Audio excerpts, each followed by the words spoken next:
పల్లెటూరు మడిక్సిర మండలం చివరి పల్లెటూరు గ్రామము కొండల్లో ఉంటుంది. అలా అయితే లంచానికి అమ్ముకున్నారో లేదా పేపర్ లీక్ అయితే నాకు జాబ్ రాస్తాయి. హారిజంటల్ రిజర్వేషన్ అదే విధంగా 77 జీవోల గురించి అవగాహన లేని వ్యక్తులు మాట్లాడుతుంటే మనం డిఎస్సి కొట్టిన వ్యక్తులు చాలా బాధేస్తుంది sir. 70.1, 80.1, if they are saying this like they have no knowledge about horizontal posting and all. ఇన్ని సంవత్సరాలు మేము సాధించిన ఎక్స్పీరియన్స్ తో సంపాదించుకున్నాం తప్ప నుంచి ఎవరికి దగా చేయలేదు, ఎవరిని మోసం చేయలేదు, ఏది డబ్బులు పెంచలేదు. ప్రతి ఒక్క అభ్యర్థి కాలర్ ఎగిరేసుకుని ఇది గర్వంగా చెప్పుకోవచ్చు, ఎందుకంటే అంత ట్రాన్స్పరెన్సీగా జరిగింది.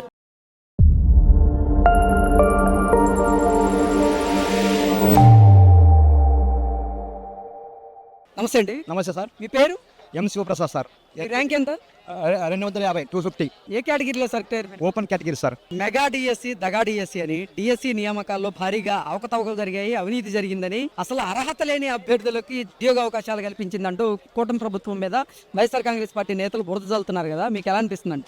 100% పచ్చి అబద్ధమాలు సార్. ఇది ఎవరో తెలుగు వ్యక్తులు డిఎస్సి గురించి అవగాహన లేని వ్యక్తులు మాట్లాడుతున్నారు. దీని గురించి అవగాహన వ్యక్తులు అయితే మాట్లాడరు. అసలు 100% విశ్వసనీయత, సుస్పష్టత, రిలయబుల్గా జరిగింది ఎగ్జామ్. అంటే అసలు నియామక ప్రక్రియ ప్రారంభమైన నాటి నుంచి చాలా పాక్షికంగా, పారదర్శకంగా, నిష్పక్షపాతంగా ఈ నియామకం అయితే జరిగింది. మా పోస్టులు కూడా భర్తీ చేయడం జరిగింది. అయితే జీవో నెంబర్ 77 పాటించడం లేదని, దాంతోపాటుగా రిజర్వ్డ్ కేటగిరీలో ఓపెన్ కేటగిరీ అభ్యర్థుల్ని సెలెక్ట్ చేశారని, స్పోర్ట్స్ కోటాలో అవినీతి అవకతవకలు జరిగాయని రకరకాలుగా ఆరోపణలు చేస్తున్నారు కదా. మీరు ఇంత కష్టపడి జాబ్ కొడితే మీ మీద ఇటువంటి నిందలు వేస్తుంటే మీకు ఎలా అనిపిస్తుంది? సార్ ఒకటి బాధేస్తుంది సార్. ఎవరో హారిజంటల్ రిజర్వేషన్ అదే విధంగా 77 జీవోల గురించి అవగాహన లేని వ్యక్తులు మాట్లాడుతుంటే మనం డిఎస్సి కొట్టిన వ్యక్తులు చాలా బాధేస్తుంది సార్. ఏమీ చెప్పలేకపోతున్నాం. ఏమంటే ఏదో తెలిసి వ్యక్తులు మాట్లాడితే పర్లేదు, కానీ తెలుగు వ్యక్తులు మాట్లాడుతుంటే చాలా బాధేస్తుంది సార్. మాకు డిఎస్సీ వ్యక్తులు ఆవేదనతో ఈ రోజు భారీ ర్యాలీగా నిర్వహించినాం సార్. ఈ రోజు కర్నూలు జిల్లాకు వచ్చి భారీ ర్యాలీ నిర్వహించి ఈ ర్యాలీ దిగ్విజయంగా పూర్తి చేసినాం సార్. ఓకే, మీరు ఎన్నిసార్లు ట్రై చేశారు? 7 సార్లు సార్. 7 సార్లు మా భార్య పిల్లలు ఉపవాసం ఉండి పస్తులుండి, అదే విధంగా 2003 DSC, 2006 DSC, 2008 DSC, 2012 DSC, 2014 DSC, 2018 DSC, 2020 DSC post కొట్టారు. ఇది గోస్ క్రెడిట్ మా నారా చంద్రబాబు నాయుడు, లోకేష్ గారికి ప్రత్యేకంగా, మా డిప్యూటీ సీఎం గారికి ప్రత్యేకంగా ధన్యవాదాలు తెలుపుకుంటున్నాం సార్. మీ పేరు? Sarita. మీ ర్యాంక్ అండి? Actual my SC मतलब SC category 3rd rank, overall 32 rank, non-local. My education completed in Delhi. After that I married my husband in Chittoor. So I write my DSc in non-local post. I got in Chittoor no posters are there for non-local. So I write from Karnool side and I got this post. In SC category my rank is 3rd and overall my rank is 32. So after so much dedication and so much my hard work I got this job, not by this overall like money and all. I didn't get this job like on this basis. My category basis I got my 3rd rank. Then I got this is my first DSc and in first attempt I got my job. Okay, మీరు ఎంతో కష్టపడి ఆహర్నిశలు శ్రమించి చదువుకున్న తర్వాత మీరు ఉద్యోగాన్ని తెచ్చుకోగలిగారు. అయితే డిఎస్సిలో భారీగా అవినీతి జరిగిందని, డిఎస్సి నియామకాల్లో అవకతవకలు జరిగాయని, అర్హత లేని వారికి ఉద్యోగాలు వచ్చాయి అన్నట్టుగా మీ మీద నిందలేస్తున్నారు కదా, మీకు ఎలా అనిపించిందండి? It is too hard to react. Means this is not happened at all. They gave us on the basis of rank, then category, horizontal. If they are saying like that, they have to check it all. First of all, they have to check all. Rank wise they got, means if 70, marks 70, after 70 they are giving marks in point wise. Some members lose their jobs in points. Means 70.1, 80.1. If they are saying this like, they have no knowledge about horizontal posting and all. They have to know first, then they have to talk about it. That's it. నమస్తే అండి. నమస్తే అండి. మీ పేరు? శ్రీకాంత్. మీ rank అండి? మా rank జిల్లాలో 140. ఏ కేటగిరీలో వచ్చింది సార్ మీకు? OC general. డిజబిలిటీ కింద రాలేదా సార్? డిజబిలిటీ కాదు, డిజబిలిటీ ఉంది కానీ డిజబిలిటీ కాదు, ఓపీ జనరల్. డిఎస్సి నియామకాల్లో భారీగా అవకతవకలు జరిగాయని, అవినీతి జరిగిందని, అర్హత లేని అభ్యర్థులకి ఉద్యోగ అవకాశాలు ఇచ్చారంటూ ఇప్పుడు కూటమి ప్రభుత్వం మీద వైకాపా బురద జల్లుతుంది. అలాగే సెలెక్ట్ అయినటువంటి అభ్యర్థుల మీద కూడా విష ప్రచారం చేస్తుంది కదా, మీకు ఎలా అనిపిస్తుందండి? అలా చేయకూడదు. వాస్తవానికి ఏదైనా ఒక ఆరోపణ చేసినామంటే దానికి తగ్గట్టుగా ఒక బలమైన పునాది, ఏదైనా ఇల్లు కట్టాలంటే బలమైన పునాది ఉన్నట్లు ఏదైనా ఆరోపణ చేసేయాలంటే ఒక ఎవిడెన్స్ అనేది ఖచ్చితంగా ఉండాలా. మొన్న నీట్ పేపర్ లీక్ జరిగింది, ఆ ఎవిడెన్స్ కూడా బయటపడింది. దీనికి ఎటువంటి ఆధారాలు లేవు, హైకోర్టు కూడా చెప్పింది. వాళ్ళు అట్లా తప్పుడు ప్రచారం చేస్తున్నారు, దీని అందరూ ఖండించాల్సిన విషయం. జీవో నెంబర్ 77 పాటించడం లేదని, అలాగే రిజర్వ్డ్ కేటగిరీలో ఓపెన్ కేటగిరీ అభ్యర్థులకి అవకాశాలు ఇచ్చారని, స్పోర్ట్స్ కేటగిరీలో అవకతవకలు జరిగాయని రకరకాలుగా ఆరోపణలు చేస్తున్నారు. అసలు మీకు ఎలా అనిపించిందండి? మీరు కష్టపడి చదివి ఉద్యోగం తెచ్చుకున్నారు కదా, ఇప్పుడు వీళ్ళు మీ మీద నిందలేస్తుంటే మీకు ఎలా అనిపిస్తుంది? నిందలు వేస్తున్నారు. అది కొత్తగా వచ్చిన హారిజాంటల్ రిజర్వేషన్ అనేది అందరికీ అర్థం కాకపోవడము పెద్ద ట్రాక్ పాయింట్. అది అర్థం చేసుకొని ఏదన్నా మాట్లాడినంటే ఇంకా బాగుండేమో అనిపించింది. ఓకే, హారిజాంటల్ విధానంలోనే వచ్చిందో అంటే ఈ లేదు లేదు, ఓసీ జనరల్ 140 ర్యాంక్ ఉన్నది, 80 మార్క్స్ వచ్చాయి. నమస్తే అండి, నమస్తే సార్, పేరు నాగరాజ్ సార్, మీ ర్యాంక్ ఎంత అండి? 327 సార్, ఓకే, ఏ కేటగిరీ మీది? ST category sir. ఏంటి డిఎస్సి, మెగా డిఎస్సి, డగా డిఎస్సి అని అసలు డిఎస్సి నియామకాల్లో భారీగా అవకతవకలు అవినీతి జరిగింది అని ఇప్పుడు కూటమి ప్రభుత్వం మీద వైకాపా నేతలు విష ప్రచారం చేస్తున్నారు, మీ మీద కూడా విష ప్రచారం చేస్తున్నారు. మీకేమనిపిస్తుంది? సార్ ఇవన్నీ అవాస్తవాలు. వాస్తవానికి ఇప్పుడు మాది వచ్చేసి పల్లెటూరు మడిక్సిర మండలం చివరి పల్లెటూరు గ్రామము కొండల్లో ఉంటుంది. అలా అయితే లంచానికి అమ్ముకున్నారో లేదా పేపర్ లీక్ అయితే నాకు జాబ్ రాదు సార్, ఇది ఫ్యాక్ట్. కాబట్టి ఏదో ఒక దుమారం లేపుతున్నారు తప్పితే మేము ఎంతో కష్టపడ్డాం సార్. 2017 నుంచి ఈ పోస్ట్ కోసం ట్రై చేస్తున్నాను. నేను ఇంగ్లీష్ అసిస్టెంట్ గా పనిచేస్తున్నా. ఇప్పుడు 2017 నుంచి నేను ప్రయత్నం చేస్తే దగ్గర రావడము వెళ్ళిపోవడం అలా జరిగింది. ఈసారి బాగా గట్టిగా ప్రయత్నం చేశాను, జాబ్ వచ్చింది, చాలా హ్యాపీగా ఉన్నాం సార్. కూటమి ప్రభుత్వం 100కు 100% పారదర్శకంగా నిర్వర్తించింది సార్. అయితే ఏదో బురద చల్లాలనే ఉద్దేశంతో చేస్తున్నారు తప్పితే ఇవన్నీ అవాస్తవాలు సార్. ఒకవేళ అలా చేస్తే నా వరకు రాదు కదా సార్, మా ఎస్టీ కేటగిరీలో నా వరకు అయితే రాదు కదా సార్ పోస్టు. ఓకే, అంటే జీవో నెంబర్ 77 పాటించడం లేదని, అలాగే రిజర్వ్ కేటగిరీ అభ్యర్థులకి రిజర్వ్ కేటగిరీలో ఓపెన్ కేటగిరీ అభ్యర్థులకి అవకాశం ఇస్తున్నారని, స్పోర్ట్స్ కోటా కింద అవకతవకలు జరిగాయి అన్నట్లుగా రకరకాల దుష్ప్రచారాలు జరుగుతున్నాయి కదా, ఏమంటారు? అవైతే అవాస్తవం సార్. వర్టికల్ హారిజెంటల్ రెండు ఉంటాయి సార్. అయితే మాకు ఇచ్చింది ఇప్పుడు హారిజెంటల్ లో ఇచ్చారు, వర్టికల్ కాదు. హారిజెంటల్ లో ఇచ్చారు, ఎవరికి ఎక్కడ అన్యాయం జరగదు సార్. ఏ కేటగిరీ వాళ్ళ పోస్టులు వాళ్ళకి ఇవ్వడం జరిగింది తప్పితే ఎక్కడ ఒక దాంట్లో ఎక్కడ పెట్టి అన్యాయం అయితే చేయలేదు సార్. హారిజాంటల్ విధానం అంటే ఏంటి అసలు? పారదర్శకతగానే జరిగింది కానీ అన్యాయంగా ఎక్కడ జరగదు. పేపర్ లీక్ ఎక్కడా కాలేదు. ఆన్లైన్ లో ఎగ్జామ్ పెడతారు కదా సార్, ఆన్లైన్ లో ఎగ్జామ్ పెడితే కనీసం మాకు చదువుకోవడానికి టైం పడుతుంది. మీరు వేరే పక్క చూసి ఏదో ఆఫ్లైన్ అయితే ఒకవేళ ఏదో పక్క వాళ్ళు చూసారనుకోవచ్చు, కానీ ఆన్లైన్ త్రూ ద ఆన్లైన్ కాబట్టి ఎవరి సిస్టమ్ వాళ్ళ దగ్గరే ఉంటుంది కాబట్టి వాళ్ళు నీట్ గా చూసి రాస్తారు సార్. అది మాత్రం వాస్తవం సార్. కాకపోతే చివరి స్థానంలో ఉన్న వాళ్ళు కూడా ఎలిజిబుల్ క్యాండిడేట్స్, మెరిట్ క్యాండిడేట్స్ కే ఉద్యోగాలు ఇవ్వడం జరిగింది సార్. మెరిట్ లిస్ట్ వచ్చారు, ఫైనల్ లిస్టు అన్ని చక్కగా పారదర్శకంగా నిర్వర్తించారు సార్. కాబట్టి ఇది అవాస్తవము, వాళ్ళు ఏదో చేస్తున్నారని తప్పితే అన్ని అవాస్తవం. ఎంతో కష్టపడి రైతులు కష్టపడి శ్రమించి మీరు ఉద్యోగాన్ని పొందితే మీ మీద ఇలా నిందలేస్తున్నారు కదా, మీకు ఎలా అనిపించింది అసలు? చాలా బాధగా ఉంటుంది సార్. ఎందుకంటే భార్య పిల్లల్ని వదిలేసి చదువుకున్నాం సార్. ఒక దాదాపు 5 years నేనైతే భార్య పిల్లలకు 5 years దూరం ఉన్నాను సార్. వేరే చోట పని చేసుకుంటూ, ప్రైవేట్ లో పని చేసుకుంటూ కష్టపడి చదివాం సార్. అయితే కష్టపడి చదివి చాలా happy, we get the job. ఆ టైంలో చాలా హ్యాపీగా మా ఫ్యామిలీస్ అన్ని బాగా హ్యాపీగా ఉన్నాయి సార్. అయితే ఈ దుష్ప్రచారం వల్ల కొంచెం బాధేస్తుంది. మేము అంత కష్టపడ్డాం కదా, అంత కష్టపడి చదువుకున్నప్పటికీ మా మీద ఇలాంటి దుష్ప్రచారాలు చేస్తున్నారని చాలా మా ఫ్యామిలీస్ కావచ్చు, మేము కావచ్చు, మా బంధువులు కావచ్చు చాలా బాధపడుతుంటాం సార్. Thank you sir. నమస్తే సార్, మీ పేరెంట్స్? సుభాన్ భాష అని నా పేరు. ఆశా గారు, మీరు ఏం చేస్తుంటారు సార్? నేను టీజీటీ హిందీ అండి. ప్రజెంట్ నేను రాతన హాస్టల్లో పనిచేస్తున్నాను. ఏపీ ట్రైబల్ వెల్ఫేర్ స్కూల్ రాతనలో పనిచేస్తున్నాను అండి. సార్, మరి మీరు ఈ ఉద్యోగం అనేది ఏ డిఎస్సి ద్వారా, ఏ ఇయర్ డిఎస్సి ద్వారా సాధించారు? 25 అండి డిఎస్సి. ఈ డిఎస్సి కోసం మేము కొన్ని సంవత్సరాల నుండి ఎదురు చూసామండి. అసలు మాకు ఇది 6వ డిఎస్సి, ఇది నా లాస్ట్ డిఎస్సి. చంద్రబాబు గారు అవకాశం ఇవ్వడం వల్ల నా లాస్ట్ డేస్ లో ఈ 16,000 చిల్లర పోస్టులో మేము కొట్టుకొని రావడం జరిగింది. ఇన్ని సంవత్సరాలు మేము సాధించిన ఎక్స్పీరియన్స్ తో సంపాదించుకున్నాను తప్ప నుంచి ఎవరికి దగా చేయలేదు, ఎవరిని మోసం చేయలేదు, ఏది డబ్బులు పెంచలేదు. మరి వాళ్ళు హారిజాంటల్ రిజర్వేషన్స్ ప్రకారం ఆ ఉద్యోగాలు ఇవ్వలేదు, ఇందులో అక్రమాలు జరిగాయి, పోస్టులు అమ్ముకున్నారని చెప్పేసి రకరకాలుగా మాట్లాడుతున్నారు. మరి మీరైతే ఏ విధంగా సాధించారు అసలు? సార్ ఒక్కటే చెప్తున్నాను సార్, వీళ్ళు నోటిఫికేషన్ ఇయ్యాక రాజకీయాల కోసం యాడ డిఎస్సి అభ్యర్థులు ఓటు వేరు అని చెప్పేసి దీన్ని ఏదో విధంగా జంతర్ మంతర్లో జరిగింది మనం చూసారా, అలా దీన్ని జాదువంతర్ చేద్దాం అనుకుంటున్నారు తప్పనిస్తే ఏది లేదు. ఇది పక్కా కష్టపడిన వాడికి వచ్చిన ఉద్యోగము, కష్టపడిన వాడు తీసుకున్న ఉద్యోగము, వాడి ఫలితమే, కష్ట ఫలితమే. డే అండ్ నైట్ ఎంత కష్టపడ్డారో వాళ్ళకి తెలిసి కూడా ప్రతి అభ్యర్థికి తెలుసు. తిండి లేక, నిద్ర లేక, ర్యాంబౌలు కష్టపడి ర్యాంకులు తెచ్చుకొని చివరి వరకు రోస్టర్లో పోస్ట్ వస్తున్నారని ఎదురు చూసి టెన్షన్ పడి లాస్ట్ కు మాకు వచ్చిందని ఆనందంలో ఉంటే, ఈ రోజు వాళ్ళు ఏదో 4 టెంట్లు వేసుకొని అక్కడక్కడ పెట్టి మేము ఏదో దీక్ష చేస్తాము. అక్కడ చూడుకోండి, వాళ్ళకి పెన్షన్ ఇవ్వాలి. వాళ్ళకి యాక్చువల్ పెన్షన్ పథకాలు ఉండే వాళ్ళంతా వాళ్ళు డిఎస్సి రాసిన వాళ్ళ. ఇప్పుడు ఇక్కడ చూసి వచ్చాను ఇట్లా పైన వాళ్ళంతా పెన్షన్ పథకానికి అమలు వాళ్ళు ఉన్నారు తప్ప ఎవడన్నా ఒక్కడ డిఎస్సి అప్లై చేసినాడు ఎవరన్నా ఉన్నాడు? అంతా ముసలి కూర్చున్నారు ఆడ. అసలు డిఎస్సి అభ్యర్థులు అంటే ఎవరండి? స్టూడెంట్స్ అండి. వాళ్ళు ఎవరు ఎందుకు వేస్తారు ధర్నాలు? ఇంత బాగా జరిగినటువంటి డిఎస్సి, ఇంత నిష్పక్షపాతంగా జరిగిన డిఎస్సిని వీళ్ళు అనవసరంగా రాజకీయాలకు తప్ప ఉపయోగిస్తున్నారు తప్పనిస్తే ఇంకొకటి లేనే లేదు. దీంట్లో వీళ్ళు చేసేవన్నీ అవాస్తవాలు. వీళ్ళు ఇవ్వక ఇచ్చిన వాళ్ళను ఏదో బురద చల్ల అనేటువంటి ఉద్దేశం తప్పనిస్తే, రాజకీయం తప్పనిస్తే ఇందులో ఏమీ లేదండి. సార్, మరి మీరు కూడా ఇప్పుడు 7 డిఎస్సీలో ఎంతో చెప్తున్నారు, ఇదే లాస్ట్ డిఎస్సీ అండి, నాకు నిజంగా ఇప్పుడు ఉద్యోగం వచ్చి సంతోషంగా ఉన్నానని చెప్తున్నారు. ఈ నేపథ్యంలో ఇందులో అక్రమాలు జరిగాయి, మేము అధికారంలో రాగానే ఈ డిఎస్సీని రద్దు చేస్తాం, ఈ పోస్టులన్నీ హోల్డ్లో పెడతామని చెప్పేసి మాట్లాడుతున్నారు. మరి మీకు ఈ వాక్యాలన్నీ వింటుంటే మీకు అసలు ఎలా అనిపిస్తుంది ఇది? అసలు వాళ్ళ అధికారంలోకి వస్తే కదండి, ఫస్ట్ ఆఫ్ ఆల్ వాళ్ళ అధికారంలోకి వస్తే కదా మళ్ళీ చంద్రబాబు సీఎం, మళ్ళీ లోకేష్ బాబే మా విద్యాశాఖ మంత్రి, మేము ఇలాగే కొనసాగుతాం. వాళ్ళు ఏమొచ్చినా ఏమి చేసుకోలేదు. సిబిఐ కాదు, వాళ్ళు సిబిఐకి ఇస్తే ఉండేది సిబిఎన్, వాళ్ళు ఇచ్చేది సిబిఐకి, మేము ఇచ్చేది సిబిఎన్ ఉన్నంత వరకు సిబిఐ అవసరమే లేదు.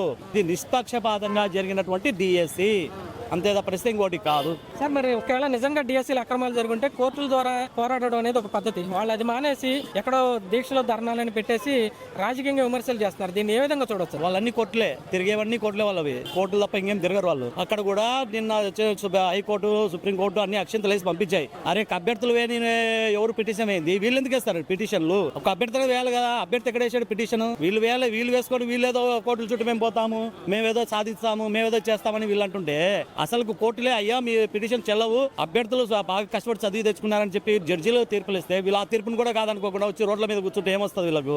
రాజకీయాలు ఏ విధంగా చేయడం చదువు కాదు, అందరూ చదువుకున్న వాళ్ళే, అందరూ కష్టపడ్డ వాళ్ళే. ఇంకా మీకు చేయడం వల్ల మీకే నష్టం తప్పనిస్తే ఇంకెవరికి నష్టం లేదు. ఇక్కడ సో ఉద్యోగాల కోసం ఎదురు చూస్తున్నటువంటి నిరుద్యోగ అభ్యర్థులకి మీ మాటకైతే ఏం చెప్పదలుచుకున్నారు? సార్, చంద్రబాబు డిఎస్ ఇస్తారు, ఆయన ఇప్పుడే కాదు ప్రతి సంవత్సరం డిఎస్ ఇస్తారు. బాగా చదువుకోండి, ఇక్కడ నిష్పక్షపాతంగా జరుగుతుంది డిఎస్సీలు. చంద్రబాబు అంటేనే డిఎస్సీ, డిఎస్ అంటే చంద్రబాబు.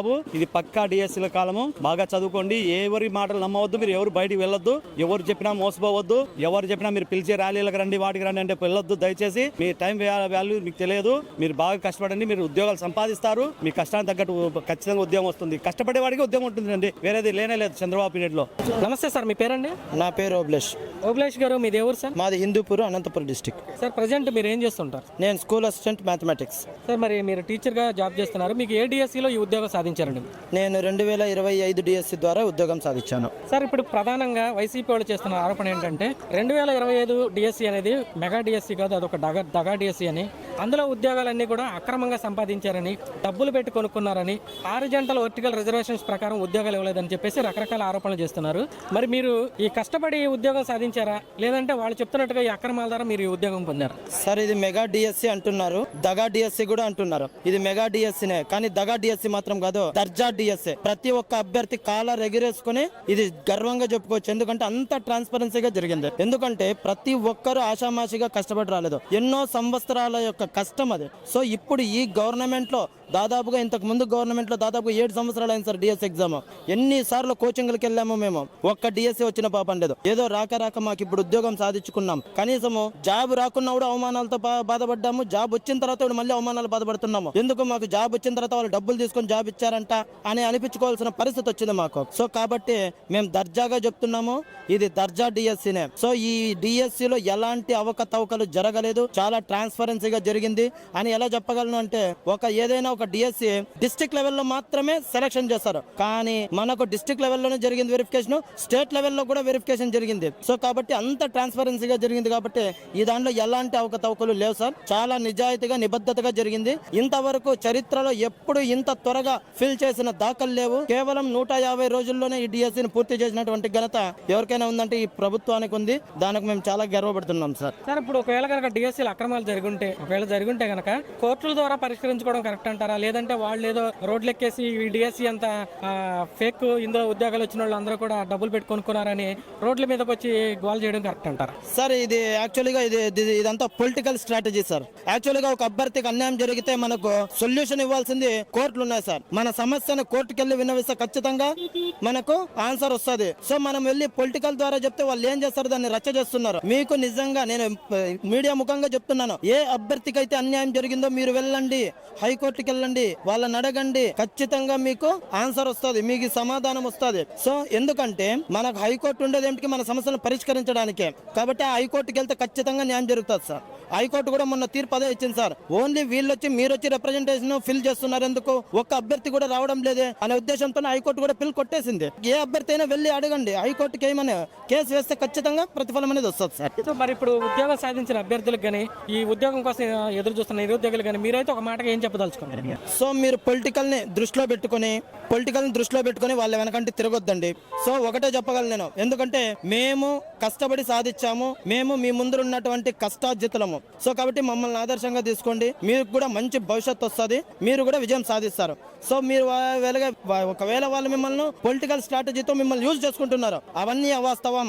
మీరు వెళ్ళకండి, మీరు టైం వేస్ట్ చేసుకోవద్దండి. జీవితంలో ఎన్నో కష్టాలు వస్తూ ఉంటాయి, వాటిని పక్కన పెట్టి కష్టపడండి, మీ యొక్క గోల్ని మీరు సాధించండి. త్వరలో డిఎస్సి వస్తుంది, దానికి కష్టపడండి. నమస్తే సార్, మీ పేరండి? నా పేరు షేక్ సుభాన్ అండి. సుభాన్ గారు ఏం చేస్తుంటారు సార్ మీరు? నేను ఇంతకుముందు ప్రైవేట్ స్కూల్ వర్క్ చేసేవాడిని. ప్రస్తుతం 2025 మెగా డిఎస్సిలో school assistant Hindi Kurnool district 44 ర్యాంక్లో సెలెక్ట్ అయ్యి దేవనకొండ మండలంలో వర్క్ చేస్తా ఉన్నాను సార్. సార్ మరి 2025 డిఎస్సి అనేది అందులో సాధించిన ఉద్యోగాలు సాధించారని చెప్తూ ఉన్నారు మీరు. మరి 2000 డిఎస్సి అనేదే ఒక దగా డిఎస్సి అని, ఇందులో అక్రమాలు జరిగాయని, డబ్బులు పెట్టి ఉద్యోగాలు కొనుక్కున్నారని అని చెప్పి రకరకాలుగా ఆరోపణలు అయితే వైసీపీ పార్టీ వాళ్ళు చేస్తున్నారు. మరి మీకు ఈ ఉద్యోగం నిజంగా కష్టపడితే సాధించుకున్నారా, లేదంటే వాళ్ళు చెప్పినట్టుగా అక్రమాల మార్గం ద్వారా మీరు ఉద్యోగం సాధించారు? నేనే కాదండి, ఈ డిఎస్సి రాసిన ప్రతి అభ్యర్థి కూడా సంవత్సరాల తరబడి కష్టపడి చదివిన వాళ్ళే తప్ప ఎవరు కూడాను ఎటు డబ్బులు పెట్టి కొన్నదేం లేదు. డబ్బులు ఖర్చు పెట్టుకున్నారు, కోచింగ్ల కోసం ఖర్చు పెట్టుకున్నారు, తర్వాత హాస్టల్లో ఉండడానికి ఖర్చు పెట్టుకున్నారు. కొద్దిమంది పొలాలు అప్పు తాకట్టు పెట్టి మరి డిఎస్సికి ప్రిపేర్ అయ్యారే తప్ప ఎట్టి పరిస్థితుల్లోనూ ఎవరు కూడాను ఈ పోస్టులు కొన్నది లేదు, ఎవరు అమ్మింది కూడా లేదు. హారిజాంటల్ వర్టికల్ రోస్టర్ అంటే ఈ విధానం ద్వారా ఈ పోస్టులు ఫిల్ అవ్వలేదు, అమ్ముకున్నారని చెప్పేసి ప్రధానమైన ఆరోపణ చేస్తున్నారు. మరి ఆ విధానాల్లో మరి ఏ కోటాలు అయితే ఉన్నాయో, అంటే ఓపెన్ కేటగిరీ కావచ్చు, ఫిజికల్ హ్యాండిక్యాప్డ్ కోటా కావచ్చు, లేదంటే ఎక్స్ ఆర్మీ మ్యాన్, ఇట్లా వాళ్ళకి రావాల్సిన పోస్టులు వాళ్ళకే అందాయా సార్, లేదంటే వీటిలో ఏమైనా అవకతవకలు ఉన్నాయి? లేదండి, ఎవరికి ఏమందాలో అదే అందింది. ఇప్పుడు ఒకటేసారిగా హారిజాంటల్ అండ్ వర్టికల్ 2 రిజర్వేషన్లు ఒకటేసారిగా ఇంప్లిమెంట్ చేయడం వల్ల కొంత కన్ఫ్యూజ్ అయ్యారే తప్ప ఇందులో ఎటువంటి అవకతవకలు జరగలేదండి. ఎందుకంటే మా కళ్ళ ముందే ఎంతో మంది ఎవరికైతే స్పోర్ట్స్ కోటా కానివ్వండి, ఎక్స్ ఆర్మీ కానివ్వండి, అందరికీ కూడా ఓహెచ్ కానీ పిహెచ్ కానీ ఎవరికి ఏం దక్కాలనో వాళ్ళకే దక్కాయి తప్ప వేరే వాళ్ళకి సర్టిఫికేట్స్ లేని వాళ్ళకో లేదంటే ఇనెలిజిబుల్ క్యాండిడేట్స్కి ఎవరికి దక్కలేదండి. అందరికి నిజాయితీగా వాళ్ళకే వచ్చాయి. సార్ ఒకవేళ అక్రమాలు జరుగుంటే కోర్టు ద్వారా పోరాడడం అనేది ఒక పద్ధతి. మరి వీళ్ళు కోర్టుల ద్వారా కాకుండా బయట ఎక్కడో టెంట్లు వేసేసి ధర్నాలు చేస్తూ అక్రమాలు జరిగిపోయాయని చెప్పేసి ప్రజల్లో అపోహలు సృష్టించేటప్పుడు పని చేస్తున్నారు. దీని వెనక ఉద్దేశం ఏమై ఉంటుందని మీరు భావిస్తున్నారు? కోర్టులలో పూర్తిగా ప్రయత్నం చేశారు సార్. వాళ్ళు ఎన్ని ప్రయత్నాలు చేసినాను కోర్టు వాళ్లకు మొట్టికాయలు వేయడంతో ఇక ఏమి చేయలేక ఏదో ఏదంటే కొండకు ఒక వెంట్రుక వేసేసి కొండను లాగాలని చూస్తున్నట్టుగా ఉంది సార్. ఎందుకంటే వస్తే కొండ లేదంటే వెంట్రుక అన్నట్టుగా వీళ్ళు ఫాలో అవుతున్నారు. ఏంటంటే వస్తే 16,000 మంది కదా, 16,000 మందికి మాత్రం జాబ్లు వచ్చాయి, రాని వాళ్ళు చాలా మంది ఉన్నారు కదా, వాళ్ళని వాళ్ళు ఆకట్టుకోవాలనే ఉద్దేశం తప్పితే వేరే ఏం లేదు. వాస్తవంగా చెప్పాలంటే ఇప్పుడు మళ్ళీ నెక్స్ట్ డిఎస్సి రాబోతుంది. వాళ్ళు కష్టపడి చదివితే వాళ్ళకి కూడా వస్తాయి జాబ్లు రానట్టుగా ఏమి ఉండవు. ఎందుకంటే మేము కూడా 2014లో నాది డిస్ట్రిక్ట్ టాప్ 5 అండి. ఒకే ఒక పోస్ట్ ఉంది స్కూల్ అసిస్టెంట్ హిందీ, అప్పుడు రాలేదు. 2018లో కూడా ఒకే ఒక పోస్ట్ ఉంది, అప్పుడు నేను చదవలేదు రాయలేదు. ఇప్పుడు డైరెక్ట్ గా ఇప్పుడు పోస్టులు ఉన్నాయి, రాయగలిగాను, పోస్ట్ వచ్చింది. దీన్ని ఈ రోజు హ్యాపీగా ఫీల్ అవుతా ఉన్నాను. సార్ మరి ఉద్యోగం కోసం ప్రిపేర్ అవుతున్నటువంటి నిరుద్యోగ అభ్యర్థులకి మీ మాటకైతే ఏం చెప్పదలుచుకోండి? కష్టపడాల్సిందే. ఎవరు కూడా ఇట్లాంటి అపోహలు సృష్టిస్తూ అందరినీ తికమక్క పెట్టిస్తూ అయోమయానికి గురి చేస్తూ పోస్టులు అమ్ముకుంటారని ఇది ఇప్పుడే కాదు, ముందు నుంచి ఉంటున్నటువంటి వార్తలే. సచివాలయాల్లో కూడా అప్పుడు ఇలాంటి వార్తలే వచ్చాయి. జగన్ గారు రిక్రూట్ చేసినటువంటి సచివాలయాలు కూడా పోస్టులు అమ్ముకుంటారు, 15,000కి మళ్ళీ పర్మనెంట్ కాదని అప్పుడు అన్నారు. ఇప్పుడు కూడా ఈ డిఎస్సి విషయంలో కూడా ఇలాంటి వార్తలే వస్తాయి, ఎప్పుడు కూడా ఇవి ఉండనే ఉంటాయి. కానీ వీటిని నమ్మకుండా అభ్యర్థులు ఎవరైతే కష్టపడి చదువుతారో వాళ్ళకు ఖచ్చితంగా మంచి ఫలితమే దక్కుతుందండి. నమస్తే సార్, మీ పేరండి? నా పేరు హరికృష్ణ సార్. హరికృష్ణ గారు ఏం చేస్తుంటారు సార్? నేను school assistant Hindi teacher sir. ఇప్పుడు స్కూల్ అసిస్టెంట్ హిందీగా సెలెక్ట్ అయ్యాను నేను. సార్ మీరు స్కూల్ అసిస్టెంట్ గా ఏ డిఎస్సిలో సెలెక్ట్ అయ్యారు సార్? సార్ నేను 25 మెగా డిఎస్సి ద్వారా సెలెక్ట్ అయ్యాను సార్ నేను. సార్ మరి మీరు 2025లో సెలెక్ట్ అయినటువంటి టీచర్లు ఎవరైతే ఉన్నారో వారి మీద ప్రతిపక్షంలో ఉన్నటువంటి వైసీపీ పార్టీ వారు చేస్తున్న ప్రధానమైన ఆరోపణ ఏంటంటే హారిజాంటల్ వర్టికల్ రిజర్వేషన్స్ ప్రకారం ఈ ఉద్యోగాలు ఇవ్వలేదు, ఈ డిఎస్సి మొత్తం అక్రమాల పుట్ట, ఇందులో ఉద్యోగాలు సాధించిన వాళ్ళు డబ్బులు పెట్టి కొనుక్కున్నారు ఉద్యోగాలు అని చెప్పేసి రకరకాల ఆరోపణలు అయితే చేస్తున్నారు. మరి మీరు ఈ డిఎస్సి ద్వారానే ఉద్యోగం పొందారు కాబట్టి మరి మీరు నిజాయితీగా కష్టపడి ఈ ఉద్యోగాన్ని సాధించారా, లేదంటే వారు చెప్తున్నట్టుగా అక్రమ మార్గాల ద్వారా ఈ ఉద్యోగం సాధించారు? సార్ అది వాళ్ళు దగా డిఎస్సి అనేది చెప్తున్నారు సార్, అదంతా వాస్తవం కాదు సార్. నేనైతే 2019 నుంచి నేను ప్రిపేర్ అవుతున్నాను సార్. ఒక ప్రైవేట్ ఇన్స్టిట్యూట్లో పని చేసుకుంటూ నేను చదివి ఈరోజు 25 మెగా డిఎస్సి ద్వారా నేను స్కూల్ అసిస్టెంట్ హిందీగా సెలెక్ట్ అయ్యాను సార్. వీళ్ళు కోర్టు కూడా వెళ్ళినారు సార్. కోర్టు కూడా తీర్పు ఇచ్చేసింది ఎటువంటి అక్రమాలు లేవనేసి. కానీ వీళ్ళు రాజకీయ లబ్ధి కోసం వీళ్ళు ధర్నా చేస్తున్నారు సార్. ఇవన్నీ అవాస్తవం సార్. ఇవి ఒకవేళ పేపర్ లీక్ అంటున్నారు కొంతమంది. ఒకవేళ పేపర్ లీక్ అవ్వడానికి అది ఆఫ్లైన్ కాదు సార్, అది ఆన్లైన్ సార్. ఇప్పుడు నేను ఎగ్జామ్ రాశాను, నా పక్కన హిందీ వాడు ఉన్నప్పటికీ కూడా నా క్వశ్చన్ వేరు, అతనికి వచ్చే క్వశ్చన్ వేరు. నాకు ఒకటే క్వశ్చన్ ఉంటే వాళ్ళకి 15, 20 క్వశ్చన్ నంబర్ ఉంటుంది సార్. అదంతా జంబ్లింగ్ సిస్టమ్ సార్. అంత ఆశమాష కాదు. అంతా చెక్ చేసి ఎవరు రాస్తున్నారు ఏంటి అనేసి అంతా చెక్ చేసి ఆ సీసీ కెమెరాలు అన్నీ ఉంటాయి సార్. ఇవన్నీ వాళ్ళు అంత చెప్పేదంతా అవాస్తవం సార్. ఇది ఈ రోజు మేము చెప్పేది ఒకటే సార్, ఇంత తొందరగా ఎగ్జామ్ పెట్టి 45 days లో పోస్టింగ్ ఇచ్చినారు సార్ అందరికీ కూడాను. చాలా చాలా thank you sir Lokesh sir గారికి మరియు చంద్రబాబు నాయుడు సార్ గారికి, అదే విధంగా deputy CM Pawan Kalyan sir గారికి ధన్యవాదాలు తెలుపుకుంటున్నాం సార్. సార్ మరి ఒకవేళ కనుక డిఎస్సీలు అక్రమాలు ఉంటే కోర్టుల ద్వారా అదేదో తేల్చుకోవడం అనేది కరెక్ట్ పద్ధతి. మరి అలా కాకుండా వీళ్ళు రోడ్లు ఎక్కేసేసి డిఎస్సీ అంత అక్రమాలు అని చెప్పి ప్రజల్లో అపోహలు సృష్టించే ప్రయత్నం చేస్తున్నారు. దీన్ని చూస్తే మీకేం అర్థం సార్? ఇదంతా వాళ్ళ రాజకీయ లబ్ధి కోసం సార్ ఇదంతాను. ఇంకోటి ఏంటంటే ఇప్పుడు మళ్ళీ డిఎస్సీ అంటున్నారు. నేను ఒకటే చెప్తున్నా సార్, ఇప్పుడు ఉన్నటువంటి మా స్నేహితులు కూడా ఉన్నారు సార్, ప్రిపేర్ అవుతున్నారు. వాళ్ళకి ఒకటేనే సలహా ఇస్తున్నా సార్, ఖచ్చితంగా పారదర్శకంగా జరిగింది ఎగ్జామ్. నేను ఒకటే చెప్పగలను సార్, బాగా ప్రిపేర్ అవ్వండి, ఎటువంటి అవతవకలు లేదు. కోర్టు ఆల్రెడీ తీర్పు కూడా ఇచ్చేసింది సార్. నేను సాయంత్రం కూడా వాళ్ళు విద్యాశాఖ కార్యదర్శి వాళ్ళు కూడా ప్రెస్ మీట్ పెట్టినారు సార్. అందులో కూడా చెప్పినారు పారదర్శకంగా జరిగింది, ఎవరు టెన్షన్ పడాల్సిన అవసరం లేదు, కోర్టు కూడా తీర్పు ఇచ్చేసింది అని చెప్పినారు సార్. ఎటువంటి అవతవకలు లేవు సార్ ఇందులో. కానీ ఇప్పుడు హారిజాంటల్ వర్టికల్ రిజర్వేషన్స్ ప్రకారం మరి ఓపెన్ కేటగిరీ కావచ్చు, లేడీస్ కేటగిరీ కావచ్చు, అలానే ఫిజికల్ హ్యాండిక్యాప్డ్ కేటగిరీ కావచ్చు, ఎక్స్ ఆర్మీ కేటగిరీ కావచ్చు, వీళ్ళందరికీ వారి ప్రకారమే ఉద్యోగాలు వచ్చినాయి సార్ అందరికి. అవును సార్, అందరికీ అదే విధంగా వచ్చినాయి సార్. ఫస్ట్ మెరిట్ లిస్టు, తర్వాత సెలక్షన్ లిస్టు, దాని ద్వారానే ఇచ్చినారు సార్. ఎక్కడ కూడా వాళ్ళకి ప్రూఫ్ తో సహా చూపించినారు సార్. ఎవరెవరైతే ఆ జగన్మోహన్ రెడ్డి సార్ దగ్గరికి వెళ్ళినారో, కూర్చొని మాట్లాడినారో, వాళ్ళ పేర్లు లిస్ట్ తీసుకొని ప్రెస్ మీట్ పెట్టి క్లీన్ గా చూపించినారు సార్. ఇంకా దానికంటే వాస్తవం ఇంకేం కావాలి సార్ వాళ్ళకి? మళ్ళీ ప్రతిసారి రాజకీయం చేసుకుంటూ దగా డిఎస్సి అమౌంట్ పెట్టి కొన్నారు, ఇవంతా సొల్లి సార్. ఇదంతా అబద్ధం సార్. ఇది ఎట్టి పరిస్థితుల్లో కూడా అక్కడ అవతవక జరగలేదు సార్, నిజాయితీగానే జరిగింది సార్. ఇది మాత్రం. నమస్తే సార్, మీ పేరండి? నా పేరు మక్తుం బాషా అండి, సయ్యద్ మక్తుం బాషా. బాషా గారు, మీరు ఏం చేస్తుంటారు? నేను ప్రజెంట్ టీజీటీ తెలుగు టీచర్గా ఎంపిక అయ్యానండి. ఈ మెగా కుటుంబ ప్రభుత్వంలో ఇచ్చిన మెగా డిఎస్సీలో 16,347 పోస్టులకు గాను మంచి సంఖ్యతో నెంబర్తో కుటుంబ ప్రభుత్వం ఇచ్చింది సార్. మరి 2025లో నిర్వహించినటువంటి మెగా డిఎస్సీ మీద వైసీపీ పార్టీ వాళ్ళు చేస్తున్నటువంటి ఆరోపణలు మీకు తెలిసే ఉంటుంది. ఇది ఒక దగా డిఎస్సీ అని, పోస్టులన్నింటినీ డబ్బుల కోసం అమ్ముకున్నారని, హారిజాంటల్ వర్టికల్ రిజర్వేషన్స్ ప్రకారం ఈ ఉద్యోగాలు ఇవ్వలేదని చెప్పేసి రకరకాల ఆరోపణలు చేస్తూ ఉన్నారు. మరి ఈ ఉద్యోగాన్ని మీరు కష్టపడి చదివి సాధించారా, లేదంటే వాళ్ళు చెప్పినట్టుగా అక్రమ మార్గంలో పొందారా? అయ్యా, నేను కర్నూలు నగరానికి 2021 జనవరి 8వ తేదీన అడుగు పెట్టాను. ఎందుకు?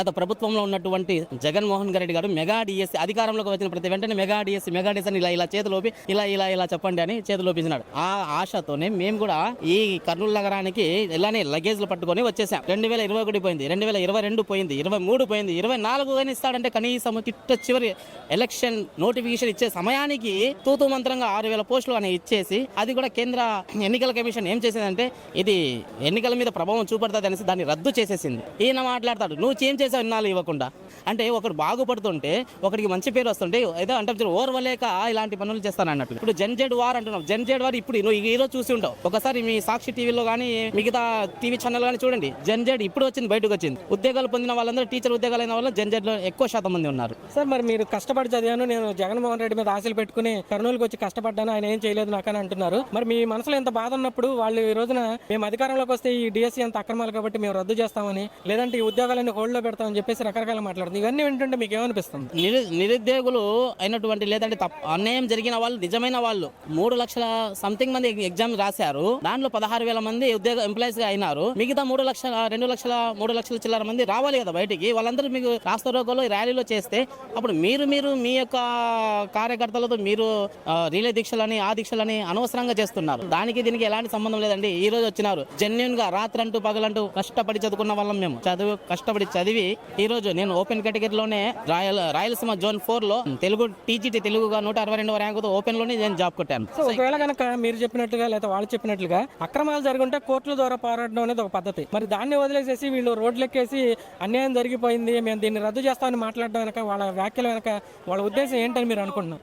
వాళ్ళు ఎంత చేసినా తప్పు చేస్తే మనం భయపడాలండి. ఎలాంటి తప్పు చేయలేదు. కేసులు ఆ రోజుల్లోనే 150 కేసులు వేసినారు. మన విద్యాశాఖ మంత్రి గారు అన్ని కేసులకు ఎదురొడ్డి నిలిచి ఈరోజు మెగా డిఎస్సిని సమర్థవంతంగా నిర్వహించేసి సక్సెస్ఫుల్గా మాకు సీట్లు ఉద్యోగాలు ఇచ్చేశారు. సో మరి ఉద్యోగం కోసం ఎదురు చూస్తున్నటువంటి నిరుద్యోగులకి ఒక మాటగా మీరేం చెప్పాలనుకుంటున్నారు? అయ్యా నిరుద్యోగులారా, ఒకప్పుడు మేము కూడా నిరుద్యోగులమే. ఆ గత ప్రభుత్వంలో కూడా ఇస్తాం అన్నందుకు అడిగాము, ఇవ్వలేకపోయినారు. కానీ లోకేష్ గారు మాటతో ఆయన పాదయాత్ర చేసిన సమయంలో మెగా డిఎస్సి తొలి సంతకం చేయిస్తామన్నాడు, అన్నట్టుగానే మాట నిలబెట్టుకున్నాడు.